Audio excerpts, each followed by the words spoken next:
Hang on. Hang on. Uh, woo. Hey. Oops. That's been bumped over. Uh, nope. Wrong way. Let's go this way. Nope. It shifted cameras. Oh, man. So I had it set up so it was zoomed so that this black backdrop kind of covered my mess there. But never got around to it. Oh, and I never turned on my light. Hang on.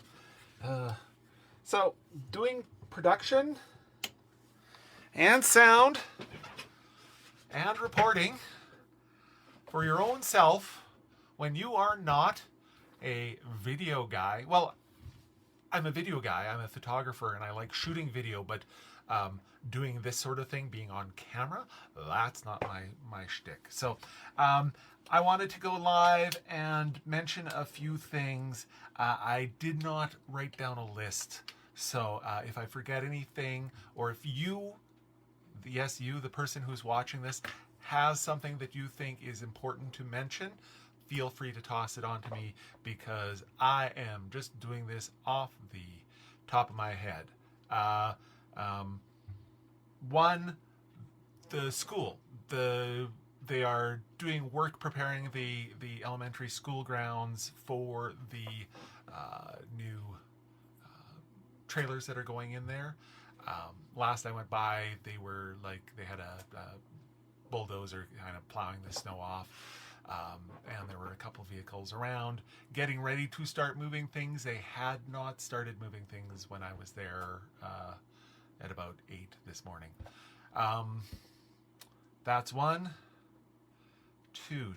Oh, yesterday I talked about the tape being down at the school. The tape, I think I was trying to make the point that the road was closed. The tape is actually down, but the road is still closed. That was sort of the point that I wanted to make, but I think I sort of implied that the tape was still up.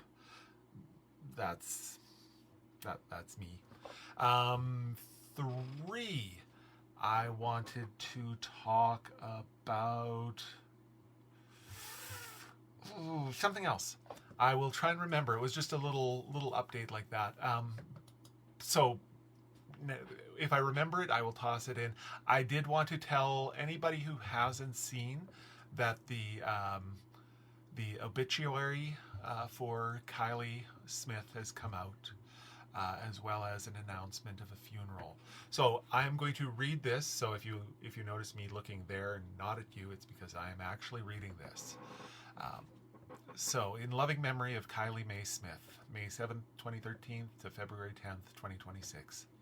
The family of Kylie wishes to extend their deepest and most heartfelt thank yous to everyone who has shown love, support, and kindness during this incredibly difficult time. Your messages, prayers, presence, and compassion mean more to them than words can ever express. You are invited to join Kylie's family for an open house style gathering on Saturday, February 21st, 2026 at 2 p.m. at Trend Mountain Conference Center here in Tumbler Ridge. Anyone who feels moved to come forward, approach the microphone and share memories, stories, or words about Kylie's is welcome to do so. The family hopes this space will be filled not only with tears but with laughter, the kind Kylie brought into lives so easily. Please share the moments that made you smile, the crafts she created, the kindness she showed, the love she carried every single day. In honoring Kylie together, may we reflect the same gentleness, warmth, and beautiful spirit that she gave so freely to the world. Thank you for holding Kylie and the family in your hearts. With respect for the family privacy at this difficult time, no press or media will be permitted. That's me. Very respectfully, Rayner's Funeral Home and Crematorium. So that's that. And then basically the other thing that I wanted to talk about. Delivery. That was the other thing that I wanted to talk to you about. Okay, so I've had a couple people offer to help me with the door-to-door delivery. Nobody is free today. Well, sorry, I shouldn't say that. Mark was free today, but he's only free till 1. And he was like, I'll deliver to the lower bench. And I'm like, I don't know that you would be able to deliver to the entire lower bench in the next 2 hours, because that's all he's got. So I said, we'll do it tomorrow, because I have people who are free tomorrow. If you were interested in helping with the delivery, feel free to say so, offer it. I was hoping to get some kids, and if anybody can track down Glenn Miller, I was trying to call him to see if the Junior Rangers would be interested, but he's not home, he's not answering his phone, and he doesn't have an answering machine message. So, if anybody is out there and spots Glenn, my hair, oh, my poor hair. If anybody spots Glenn, just let him know that I'm trying to track him down. That's sort of it for the news that I have. I haven't seen anything else that's kind of popped up today. There are vigils still happening across the country, but yeah, I did want to. I wanted to publicly thank Naomi Larson, and I may have already, but Naomi, last week I was having a real hard time finding the bandwidth to write.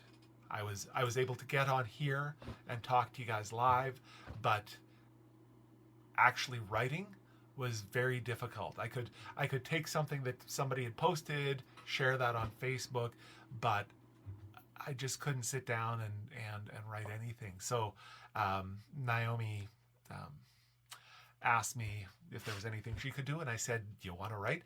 And she wrote nearly everything that is in this week's paper. So if it wasn't for her, the current paper would just be pictures, and the editorial, which was the other thing that I wanted to talk to you. So thank you to Naomi. But the one thing that I really wanted to write this week was the editorial, because that's, I mean, I have people coming up to me and saying, "Hey Trent, loved your story in the paper," and when I ask them which story, it's never like, "Oh, the cover story," or this story about the PNG or this or that. It's almost universally the editorial. So I wanted to read that to you, because this is basically all I wrote for the paper this week. But it was Tim's post that did it. Tim Croston, for those of you who know, is the head of the local ATV club and one of the most community-minded people you'll ever meet. He's also as true blue a conservative as you'll find too. So it brought me to tears, as so much has in the last week, when he posted, "Much respect tonight for all the political parties in BC and Ottawa for putting their differences aside and coming together to show support for our grieving community. I spoke with the Prime Minister even, and I have to admit he was noticeably, genuinely concerned and grieving for our community. It did not go unnoticed. We are a community, wounded, broken, and grieving for our lost loved ones. For some, the grief and shock is immediate and raw. I think of the parents and the siblings who have to deal with empty beds and empty homes. And that family unit, in whatever form it takes, is the most basic social unit in society. It is at our parents' feet that we are expected to learn how to function in our society. We learn core values and beliefs and how to behave, not just within that unit, but outside it as well. And family is the primary source of support. It takes years for a person to mature into somebody that can take care of themselves and maybe start a new family unit on their own. Strong families build strong communities and a stable society. The family is the foundational unit of society, but it doesn't stop there. Put dozens, maybe hundreds of families in close proximities, and you start to develop a community. And if a community gets big enough, it will join together with other communities to form towns and cities. And those towns and cities, they group together to form regional districts, provinces, countries. And while I don't know if Mark Carney or even David Eby knew the name Tumbler Ridge before, I am certain that he had never heard of Jennifer and Emmett Jacobs, Shanda Avigina Durand, Kylie Smith, Zoe Benoit, Takaria Lampert, Ezekiel Schofield, or Abel Mwanza before.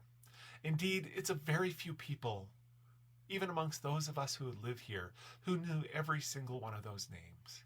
Because inside those communities, we form other relationships, friends, romantic interests, business partners, classmates. As humans, we are always forming connections. Between people, there are connections. Between families, there are connections. And between communities, we form bonds that we can't see, but are no less strong. Now, I don't know if you've noticed, but community is important to me. I write about it a lot. about how we should treat each other with kindness and respect, even if we disagree with each other. But community is so much more than just living within the same 5 square kilometers. Community is about those connections that we make too. While I live here in Tumbler Ridge, I'm also part of a group of friends who used to play Dungeons and Dragons together. They form a community with me. I'm also on a couple forums where we discuss photography. That too is a form of community. There's a saying that none of us is more than 6 degrees of separation from anyone else living on this globe. And in Tumbler Ridge, it's more like 2. If I didn't know one of the people who was shot directly, I know someone who does. I know that girl who was weeping at the vigil because her best friend was shot. I know the parents of some of the victims. And yes, I knew Maya and Ezekiel and Abel. Not well, but I knew them. They were part of this community. And now they aren't. We all have families elsewhere, friends, people who called to find out about us and if our loved ones were affected by this. And maybe we weren't directly, but we have friends. I have friends that were. And because of that, my heart is broken for them and for the community at large. Community is important. I don't do it well. I'm introverted and awkward and show as much emotion sometimes as a well-trained rock. Though, not now. Now I start crying at nearly everything. But community is important. And this is a community newspaper. The first word is as or more important than the last.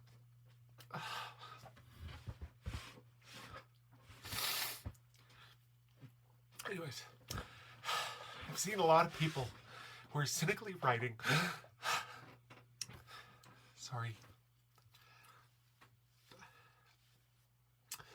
I see a lot of people who are cynically writing off the fact that the Prime Minister of Canada came to Tumbler Ridge, joined by the leader of all the other political parties. And people are saying that they're just trying to win political brownie points. And that might be true to some extent, but the Prime Minister asked him. He's a person too. Pierre Poilievre, despite jokes I may or may not have made about him in the past, he's also part of that shared humanity. And what they're doing is not just political theater. Yes, they stood around and talked seriously between themselves for the camera, but they also talked to the people here. And more than that, they listened. There's an old saying that crap rolls downhill. It, paraphrase, it's a community newspaper. We have kids reading. But responsibility, that rises. And these are people who are responsible for the well-being of the people of the country. And they feel this. Maybe not in the same way that some of us do, but just as deeply and profoundly as we do here in Tumbler Ridge. We all know someone who knows someone who is directly impacted by this, even the federal leaders. And as I was transcribing their speeches for the paper, I found myself again weeping at the kindness and love and sympathy they shared, and at the memory of the tragedy, because Canada is just community written large. And while we might not all agree on politics, we can all agree that now is not the time for politics. It's not the time for divisiveness. It's not the time for pulling apart. Now is a time to be together. A time to remember those we have lost. A time to mourn. A time to celebrate the ones we lost and support and uplift and love one another. And while we might think we have the exclusive rights to this pain, we don't. And we need to allow space for others across the country to join us in our grief. Soon we will start to rebuild, to recover, to get back to our daily lives. But not today. Today it's still okay to cry.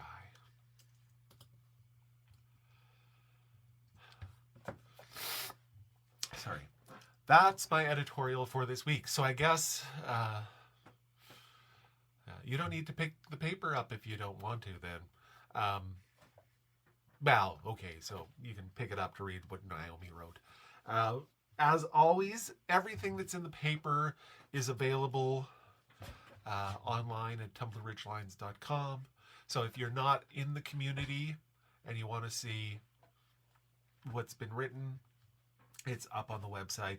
I talked to Lisa, who does the web uploads, and she says that she's going to get the PDF version of the paper up as well.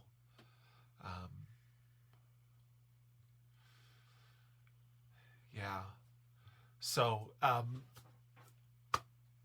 stepping back for the people who came in later, I'm going to try and deliver the paper door to door to everybody, but that's not going to happen today. Today I'll go and deliver, I'll put the paper downtown, I'll put the paper at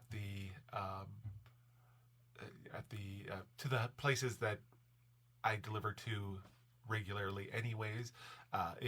If any of those people are watching, do be warned, you'll probably get 2 copies of the paper. So, yeah. So, but the paper will be available downtown, and it will be home delivered tomorrow. And I know a lot of you will pick the paper up downtown, and again, expect to get a second copy tomorrow. If you live in one of the apartments, or know somebody who lives in one of the apartments, we can't get in there, so we might drop off 20 or 30 copies of the paper at the apartment doors. Or if you live in an apartment and wanted to grab a stack, that would be lovely. Yeah. So, the big story that's breaking right now, at least for me, is I was talking to somebody yesterday, and they told me about some of the scam fundraisers, and mentioned that these people are getting much more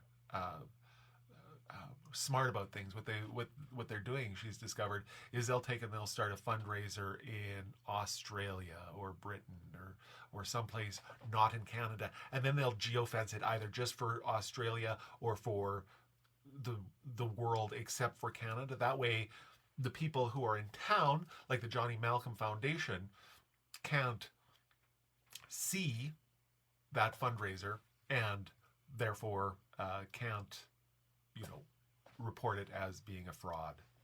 So, as part of that, yesterday I was alerted to the fact that there's a GoFundMe that was started for the paper and for me directly, which I thought was a scam as well. Turns out I've been talking to a couple people at the Canadian Association of Journalists, and one of them decided to start a fundraiser basically targeting journalists for me, and I'm having a hard time. I'm having a hard time with this because, when I started the paper, the perfect scenario when I started the paper was that everybody in this town, or all the households in the town, would decide to contribute to support the paper. I didn't want to call it donations. I didn't want to call it subscriptions. I wanted to call it contributions, because I cannot put out the paper without the people in this town supporting me. And so I was like, well, here, I'll let you support me. And in that I got some support, not a lot, not as much as I was hoping. And so I started taking advertising as well. So, advertising covers 80% of the cost of the paper. The contributions from the town covers, the last 20%. So it definitely, it's not the lion's share, but without it, we probably wouldn't have a newspaper here. But building the newspaper on that model, I never imagined a situation like this.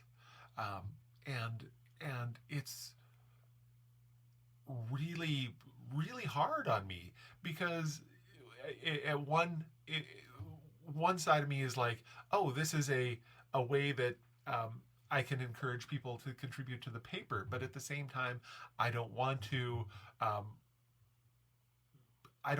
profit from this tragedy. That's not the point. I literally refused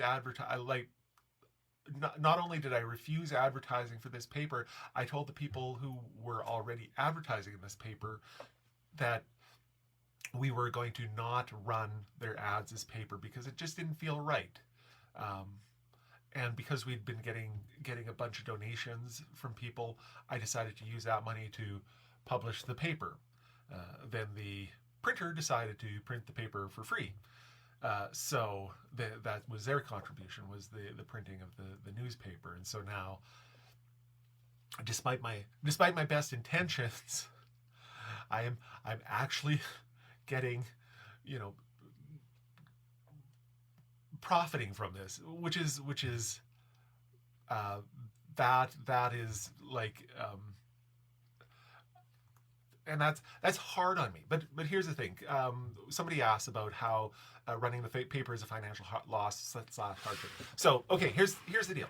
So when I started the paper, I basically said, this was in the time after all the daily newspapers had sort of lost their mojo, and I described it at the time.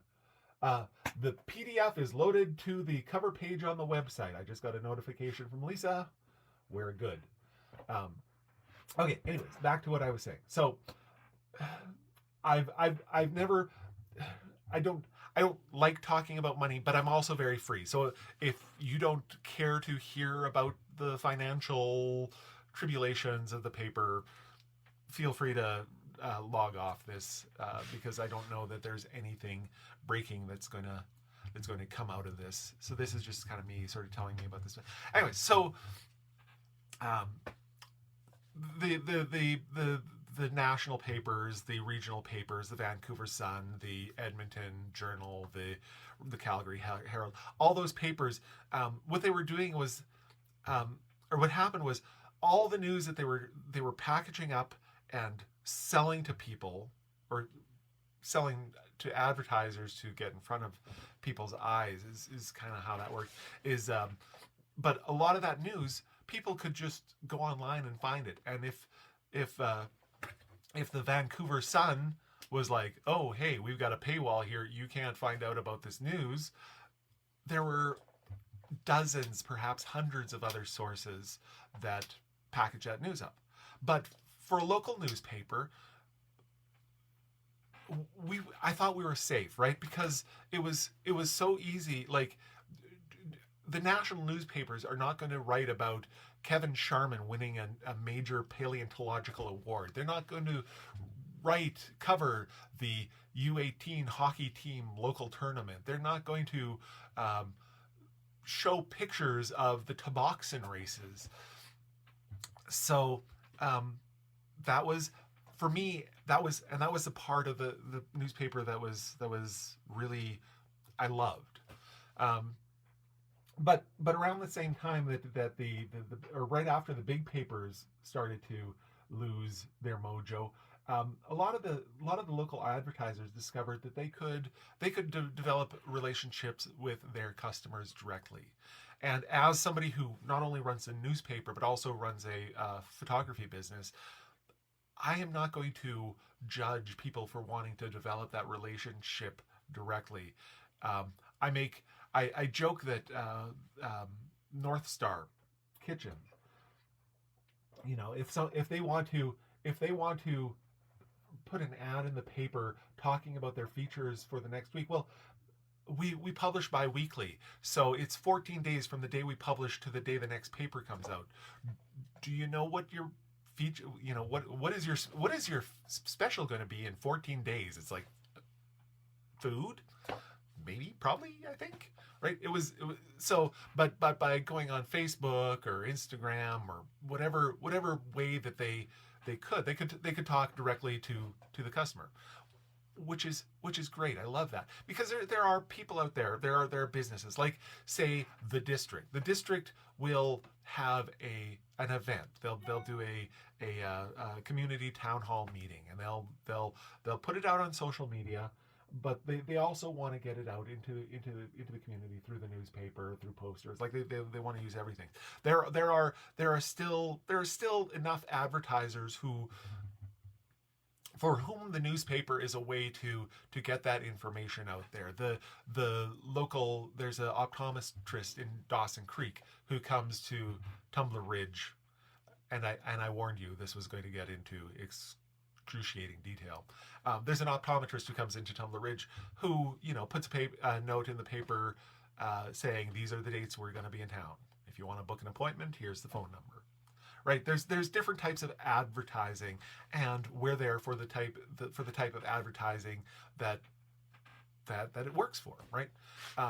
And that's basically allowed us to put out an 8-page paper once every 2 weeks for the last few years. But when you do the math, so a full page ad is $900 for the paper.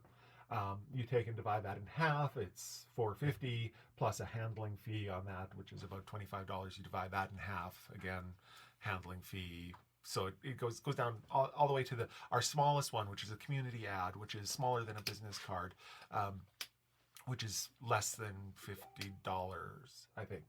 And this is all grand, but it winds up that so here's the math, right? It's an 8-page paper. We're aiming for 4 pages worth of advertising. When I get more than 4 pages worth of advertising, I will expand it to be the next size up, which would be a 12-page paper. So we have 8 pages. We have if we sell all 4 pages worth of ads, that would be 9, 18, 27, 36. $3,600. Of that, basically $1,000 of that goes to the printing costs. Then another $500 of that goes to other costs, and then 30% on top of that goes to taxes. So if we were selling 4 pages worth of ads every issue, we would be doing all right. But the fact is, we don't sell 4 pages worth of ad every issue. We sell 2 pages, 2.5 pages. There are weeks where the cost of producing the paper and the cost of the amount of ads barely covers the cost of producing. So for me, what I've taken to doing is I don't pay myself very much at all. I do this because I do. I don't take that wrong. I don't. When you read a business book, it basically they'll tell you right off the top, pay yourself first and then cover everything. Use yourself as I did not do that. And so what I do is every once in a while I will take and pay off my credit card using funds for the paper. Or I'll use it to fix the car.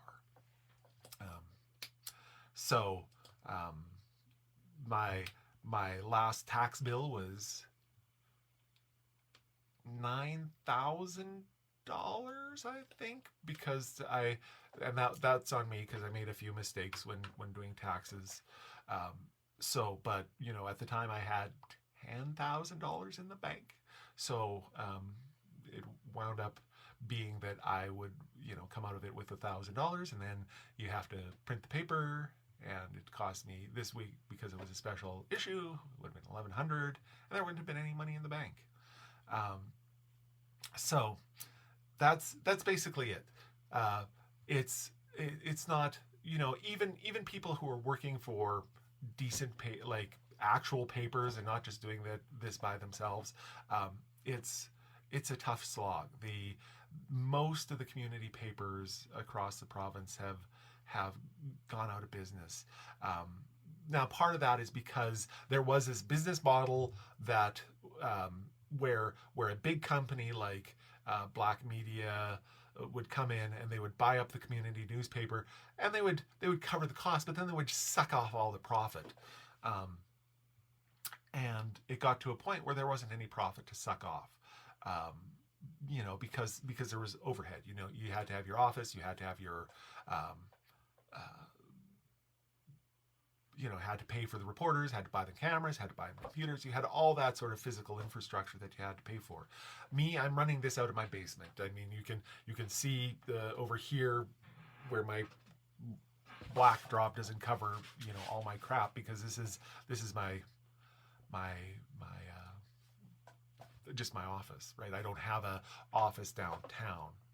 So, and if I had those expenses, there's no way that I could make a living doing this. And my wife will tell you that I don't make a living doing this, but it keeps me occupied and out of trouble.